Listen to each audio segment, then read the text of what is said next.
टुकड़े टुकड़े गैंग कहने लगते हैं चीफ जस्टिस ऑफ इंडिया को। वो हिंदू नहीं है, वे अपराधी लोग हैं जो हमारे संविधान को चोट कर रहे हैं, जो हमारे अधिकार छीन रहे हैं, जिनके डर के मारे आज इन बेटियों के साथ खड़े होने से जनता डर रही है। भाजपा हमारे धर्म के साथ नहीं है, हमारा धर्म का उपयोग करके बेटियों का शोषण करती है। कानून व्यवस्था को लेके, राष्ट्रवाद को लेके और फिर हमारे धर्म का उपयोग करते। जय श्री राम। शर्म आनी चाहिए नरेंद्र मोदी जी को। ब्रजभूषण शरण सिंह का ये बयान पूरी भारतीय जनता पार्टी के डूब मरने के लिए है। तो ये डी कंपनी से संबंधित इतना पिछला अपराधी है, आज जिस पद पर बैठे हैं उस पद को किस तरीके से अपमानित कर रहे हैं। इस्तीफा दे देना चाहिए। प्रोग्राम की जरूरत नहीं है, देश कितनी विषम परिस्थितियों से गुजर रहा है। नौजवान रोजगार के लिए भटक रहा है, किसान के पैसे नहीं दे पा रहे। आप राशन दे देते हो, समझ लेते हो हमने देश के प्रति पूरी जिम्मेदारी निभा दी। महंत नरेंद्र गिरी को रास्ते से हटा के बागेश्वर जैसे ढोंगियों को आप संत बनाते हैं। आपकी सीबीआई ईडी कहाँ है, कहाँ है न्याय प्रणाली? शरण सिंह को बचाने के लिए सरकार ये सब काम कर रही है। आज द्रौपदी मुर्मू जी क्यों नहीं बोल पा रही, क्यों नहीं एक्शन ले पा रही, क्यों नहीं सरकार को बर्खास्त करती हैं, जिससे पूरा देश परेशान है। देश का अधिकारी डरा हुआ, जज डरा हुआ, सिस्टम डरा हुआ। चश्मा उतारिए, देश के लिए लड़िए। आज लड़ने की जरूरत है, वरना हम गुलाम बन जाएंगे। एक सवाल का ये जवाब दीजिए कि आज ब्रजभूषण शरण सिंह ने कहा है कि ये जो पॉक्सो कानून है उसका गलत इस्तेमाल हो रहा है, उसको बदलवा के दम लूंगा। अब अपराधी इस तरह से करेंगे, ये तो प्रधानमंत्री जी मोदी जी को शर्मसार करने वाली बात है। जो बड़ी बड़ी बातें करते थे कानून व्यवस्था को लेके, राष्ट्रवाद को लेके और फिर हमारे धर्म का उपयोग करते। जय श्री राम। शर्म आनी चाहिए नरेंद्र मोदी जी को। एक दो कौड़ी का अपराधी जिस पर बेटियों ने शोषण का आरोप लगा रखा है, एक तो बेटियों को न्याय नहीं दिलवा पा रहे, अपराधी बराबर निरंतर बेटियों पर हमलावर है। ब्रजभूषण शरण सिंह का ये बयान पूरी भारतीय जनता पार्टी के डूब मरने के लिए है। एक आदमी से पार्टी नहीं बनती और वोट पेड़ पे नहीं लगते। अरुण जेटली जी कहते थे इस बात को, व्यक्ति व्यक्ति से बड़ी पार्टी और पार्टी से बड़ा देश, ये राजनाथ सिंह जी कहते थे। आज एक गुंडा पूरी भारतीय जनता पार्टी को हिलाए हुए है। एक गुंडे के सामने देश की सरकार झुकी हुई है। इससे ज्यादा चुल्लू भर पानी में डूब मरने की एक इज्जतदार आदमी के लिए क्या बात होगी। जिसकी इज्जत होती है ना, उसको ही शर्म लगती है। जो बेशर्मी है, जिसकी कोई इज्जत ही नहीं है, उस पर कोई फर्क नहीं पड़ता। आप कह रहे हैं, इसके विपरीत ब्रजभूषण कहते हैं कि बच्चियां जो बैठी हैं यहाँ, पहलवान जो बच्चियां बैठी हैं, इनके पास कोई सबूत नहीं है। कौन से अपराधी ने अपने आप को अपराधी कहा है? कौन से अपराधी ने? कोई भी चोर कहता है मैंने चोरी की, अफजल गुरु ने कहा मैं आतंकवादी हूँ। आप बताइए, ये बलात्कारी, ये तो वो बेटियां जिनने हिम्मत दिखाई।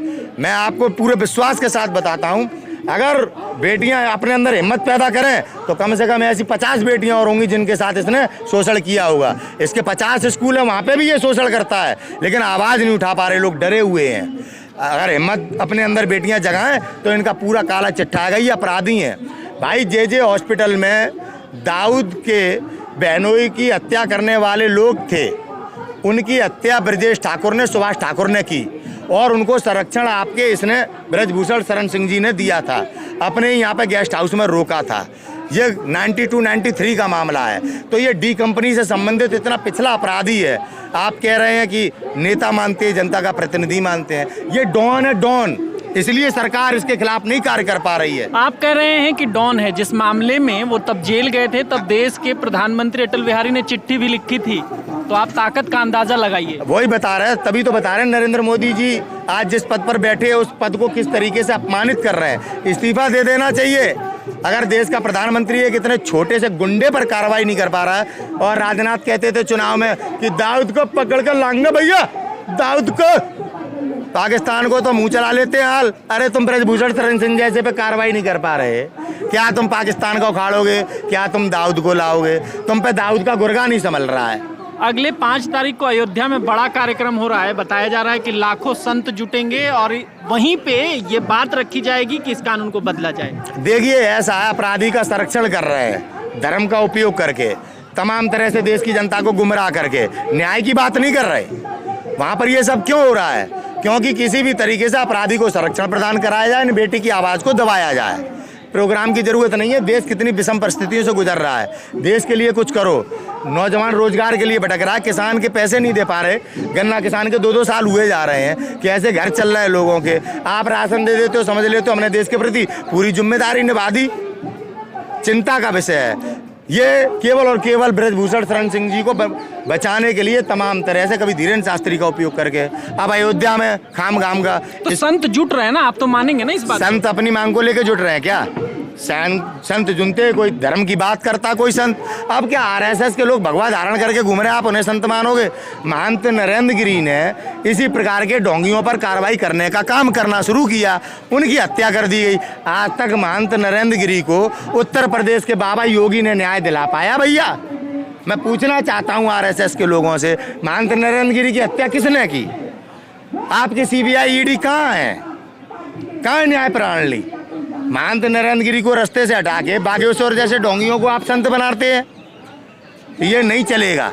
आप राम मंदिर में ट्रस्टी कौन है? सारे आरएसएस के लोग। जिन लोगों ने इस लड़ाई को छेड़ा था, ना उनके परिवार के लोग हैं ना वे लोग हैं। आज संत समाज पीछे ढकल चुका है और आज उनकी चुप्पी देश में अधर्म को बढ़ावा दे रही है। संत समाज को आज अपने भारत हित में अपनी परंपराओं को बचाने के लिए, इस राष्ट्र की रक्षा करने के लिए आगे आना पड़ेगा और हमेशा संतों ने अपने राष्ट्र की रक्षा करने हेतु काम किया है। तो ये देश संतों का है, हिंदुत्व पूरे जोर शोर से देश में चल रहा है, भाजपा भी उसके पीछे खड़ी है। भाजपा उसका उपयोग कर रही है। भाजपा हमारे धर्म के साथ नहीं है, हमारा धर्म का उपयोग करके बेटियों का शोषण करती है। जितने भाजपा के भगवाधारी लोग हैं, सब बेटियों के चिन्याबंद भी इससे पहले एक बेटी ने आरोप लगाया था कि ऐसे उसको प्रताड़ित किया गया। उसने एसआईटी की टीम को सब सबूत दिए, उन्हें भी मिटा दिया गया। घर में पापा को बंद कर देंगे और बदमाशी दिखा के, जैसे ये ब्रजभूषण शरण सिंह दिखा रहा है, ऐसे डरा के आप अपराधियों का संरक्षण करते हैं। राजपूतों को बदनाम किया जाता है। राजा भैया उन्होंने अपनी एक पार्टी बनाई है, जनसत्ता दल, अपनी पार्टी का प्रचार नहीं कर पा रहा। ठाकुर है जबकि, क्यों नहीं कर पा रहा? क्योंकि उसे ठाकुर मानते ही नहीं, क्योंकि वो नहीं है इनके साथ। तो इस तरह से बहुत बड़े पैमाने पर आज हमारे आपके साथ षड्यंत्र हो रहा है। बेटियों को न्याय ना मिल पाए, वो सारी प्रक्रिया चल रही हैं। ब्रजभूषण शरण सिंह को बचाने के लिए सरकार ये सब काम कर रही है। तो इसका रास्ता क्या होगा? इसका रास्ता हमें अपनी लड़ाई खुद लड़नी होगी। आज देश उन परिस्थितियों में, जिन परिस्थितियों से गांधी जी ने निकाला था। आप बड़ी गाली देते लोग देश में, गांधी को बड़ा उल्टा सीधा बोलते। गांधी अंग्रेजों के सामने बोलने की हिम्मत रखता था। आज भारत में आज नहीं बोल पा रहे आप लोग, आज नहीं बोल पा रहे। बड़े बड़े नेता जेल जाने से डर रहे हैं। आज नेताओं की कमजोरी देश की जनता पर किस तरह से अत्याचार बनकर टूट पड़ रही है। आप देखिए, आज देश की राष्ट्रपति नहीं बोल पा रही। भाई, संसद भवन का उद्घाटन का अधिकार केवल और केवल भारत की राष्ट्रपति का है। आज द्रौपदी मुर्मू जी क्यों नहीं बोल पा रही? क्यों नहीं एक्शन ले पा रही? क्यों नहीं सरकार को बर्खास्त करती, जिससे पूरा देश परेशान है? देश का अधिकारी डरा हुआ, जज डरा हुआ, सिस्टम डरा हुआ। अब हम किन परिस्थितियों में जा रहे हैं? एक हुकूमत व्यक्ति करेगा ना उसका कोई नियम मानेगा संविधान का, ना कुछ, अपनी तानाशाही चलाएगा। ये देश संविधान से चलता है, समझ में आया? नरेंद्र मोदी जी की तानाशाही से ना चलेगा, इस बात को याद रखना। आप कह रहे नरेंद्र मोदी तानाशाही हैं, वहीं तमाम लोग कहते हैं कि जब नरेंद्र मोदी देश की सत्ता संभाले हैं 14 के बाद से, हिंदुत्व बहुत आगे चला गया, देश बहुत आगे चला गया, हम विश्व गुरु हो गए, बाहर विदेशों में डंका बज रहा है। पिट रहा है यार डंका यार, विदेशों में कैसे अपमान हो रहा है यार। देश के प्रधानमंत्री को नहीं कोई पूछ रहा। आप उनके फोटो दिखा के जो वो दिखाते हैं अपना सम्मान, वही सम्मान है। सम्मान होता है तो अलग से चमकता, फोटो नहीं भेजने पड़ते। दुनिया बोलती है। कोई बोल रहा है क्या मोदी जी के लिए कोई देश? डॉक्यूमेंट्री आई थी ना, बीबीसी ने लगाई थी ना, क्यों प्रतिबंधित कर दी? ये बोल रही है दुनिया। अब आप कहते हो बीबीसी झूठी, तो इन्हें समझो आप कहाँ डंका पिट रहा है। आप मुझे बताओ कि डंका पिट रहा है नरेंद्र मोदी जी की असफलताओं के कारण। आज देश जब आंदोलित होता है तो ये डराते हैं। बड़े बड़े अधिकारी नहीं बोल पा रहे। आपके चीफ जस्टिस ऑफ इंडिया कहता है मुझे काम नहीं करने दिया जा रहा। कौन से हिंदुत्व को बढ़ावा मिला है? अपराधियों को बढ़ावा मिला है। चीफ जस्टिस ऑफ इंडिया कोई फैसला देते हैं तो कौन उन्हें ट्रोल करता है? टुकड़े टुकड़े गैंग कहने लगते हैं चीफ जस्टिस ऑफ इंडिया को। वो हिंदू नहीं है, वे अपराधी लोग हैं जो हमारे संविधान को चोट कर रहे हैं, जो हमारे अधिकार छीन रहे हैं, जिनके डर के मारे आज इन बेटियों के साथ खड़े होने से जनता डर रही है। आप उन्हें हिंदू कह रहे हैं क्या? आप उन्हें सनातन धर्मी मानते हैं? किस तरह से आप सच से हमारा दृष्टिकोण हटाना चाहते हैं? ये गुंडे लोग हैं जिन्हें आप सनातन धर्म और हिंदुत्व कह रहे हैं। तो भाई 70 साल पहले जो कांग्रेस शासन कर रही थी, हम हिंदू आगे नहीं बढ़ रहे थे कि कहाँ से कहाँ आ गए हम लोग? 310 रुपए जिनकी तनख्वाह थी वो 1 लाख रुपए से ऊपर तनख्वाह ले रहे थे, हम आगे बढ़ रहे थे। आज हम पीछे लौटे आए, आज हमसे रोजगार छीन लिए गए, देश नीलाम हो रहा है। कहाँ है हिंदुत्व? आप बताइए, मंदिर और मठों में संतों की हत्या हो रही है, बड़े बड़े आज अधिकारी काम नहीं कर पा रहे। आप देखिए हमारे देश के सेनाओं के तीनों सेनाओं के अध्यक्ष CDS बिपिन रावत जी की किस प्रकार से हत्या हो जाती है, आप उसे दुर्घटना का नाम दे देते हो। आज तक नहीं पता लगा पाया, वो सबसे मजबूत आदमी थे। जब बिपिन रावत जी पे हमला हो सकता है तो कौन सुरक्षित है भारत में? कौन सा अधिकारी सुरक्षित है भारत में? कौन सा IPS नहीं डरेगा बताओ? जब जजलोया की हत्या हो सकती है, जब बताओ कौन सा IPS, कौन सा DM हमारे लिए काम कर पाएगा? कौन नहीं डरेगा इन ताकतों से? तो सब डर रहे हैं, तो आपको डर क्यों नहीं लग रहा है? भाई बोलना पड़ेगा, देश में सारी डरपोक थोड़ी हैं। ये अधिकारी भी बोलेंगे जो आज दबाव में है। अपने देश को पुनः उस स्थिति में नहीं जाने देंगे जहां से हम लोग लड़के निकल के आए हैं। आज नहीं तो कल यही सिस्टम इन लोगों के खिलाफ खड़ा होगा, यही सिस्टम खड़ा होगा आने वाले समय में। आप देखना, ना कहीं आप ना कहीं हम। इसका रास्ता क्या होगा? बेटियों के 1 महीने से ज्यादा का वक्त हो गया, अब आगे का रास्ता क्या होगा? कैसे मिलेगा न्याय? कुछ नहीं, बेटियों को रोने से काम नहीं चलेगा।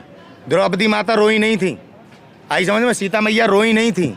आंसू निकालने से न्याय नहीं मिलता, न्याय मिलता संकल्प से लड़ने से। डरने की जरूरत नहीं है, अपने न्याय के लिए लड़ो, न्याय मिलेगा। आज नहीं मिलेगा तो कल मिलेगा। अगर नरेंद्र मोदी जी न्याय नहीं दे पाएंगे तो नरेंद्र मोदी जी को बदल दिया जाएगा। जो बैठेगा इस देश की कुर्सी पे वो न्याय करेगा। और सदैव इस देश में जो भी प्रधानमंत्री बना है उसने कानून व्यवस्था को हमेशा दुरुस्त रखा है और इस देश में जनता के साथ न्याय होता आया है। ये पहली सरकार है नरेंद्र मोदी की सरकार कि इस देश के नागरिकों को न्याय नहीं दे पा रही है, गुंडों का संरक्षण कर रही है। ये पहली सरकार है आजाद भारत में जिसे आप हिंदुत्व की सरकार कहते हैं, जिसे आप धर्म की सरकार कहते हैं, जिसने हमारे देश में केवल अधर्मियों को बढ़ावा दिया है, षड्यंत्रकारियों को बढ़ावा दिया है। हर इस देश के सच्चे और ईमानदार नागरिक को आज प्रताड़ित किया जा रहा है, चाहे वो DM हो, चाहे कलेक्टर हो, चाहे IPS हो, चाहे सिपाही हो, चाहे टीचर हो, चाहे एक देश का इज्जतदार नागरिक हो, सबको प्रताड़ित किया जा रहा है। बिजनेसमैन बिजनेस नहीं कर पा रहे। आप कह रहे हैं हिंदुत्व की सरकार है, चश्मा उतारिए, देश के लिए लड़िए। आज लड़ने की जरूरत है वरना हम गुलाम बन जाएंगे। आप कहाँ से आए हैं इस आंदोलन हम में? उत्तर प्रदेश बिधूना से आए हैं। आप अपना जिला औरैया है मेरा। आप अपना नाम भी बताइए। मेरा नाम नितिन प्रताप सिंह सेंगर, राजपूत हूँ मैं। राजपूत हैं? जी हाँ। तो राजपूत हैं, एक सवाल मुझे याद आ गया। बिल्कुल। ब्रजभूषण सिंह तो कहते हैं कि राजपूत सारा उनके साथ खड़ा है। अरे कोई भी बेवकूफ बनाएगा तो बन जाओ क्या? राजपूत के बलात्कारी होते हैं? राजा राम थे, सीता माता के ऊपर आरोप लगा था, सीता माता ने परीक्षा दी थी। अगर ये राजपूत होता ना, डंके की चोट पे आके कहता है नार्को टेस्ट करवाओ। अगर ये अपराधी नहीं होता, कहता नार्को टेस्ट करवाओ, जो करवाना है यहीं आके बेटियों के पास बैठ जाता। करवाओ, क्या करवाना भाई, तुझे पावर भी है, सरकार भी है, आजा बैठ जा आके। लेकिन ये चोर है, ये बलात्कारी है, समझ में आया? ये पापी है, नहीं आ सकता ये। सीता माता ने अग्नि परीक्षा दी नहीं थी, उनसे बड़ा है क्या ये? है? हमारे राजपूतों में ऐसे लोग नहीं होते। मान सम्मान स्वाभिमान के लिए जौहर किया है, महाराणा प्रताप का परिचय पढ़ना। अरे ये मान सिंह प्रवृत्ति के लोग हैं जिन्होंने फूलन देवी को जिस तरीके से घुमाया था ना, ये उस टाइप के लोग हैं। इन्हें हमारे समाज से मत जोड़ना आप, हमारा समाज ऐसा नहीं है। धन्यवाद नितिन जी। ये हमारे साथ नितिन जी थे, मैं जंतर मंतर पे मौजूद हूँ और इन्होंने बहुत साफ गोई से कहा कि ब्रजभूषण सिंह एक माफिया है, एक चोर है, एक बलात्कारी है और लगातार वो राजनीति के मार्फत दबाव बनाने की कोशिश कर रहा है कि किस तरह से इस जो बेटियों ने बलात्कार और उत्पीड़न का आरोप लगाया है उससे कैसे बचा जा सके, इसके लिए वो एक इकोसिस्टम बना रहा है। आप बने रहें महाखबर के साथ। मैं सुधाकर सिंह, धन्यवाद।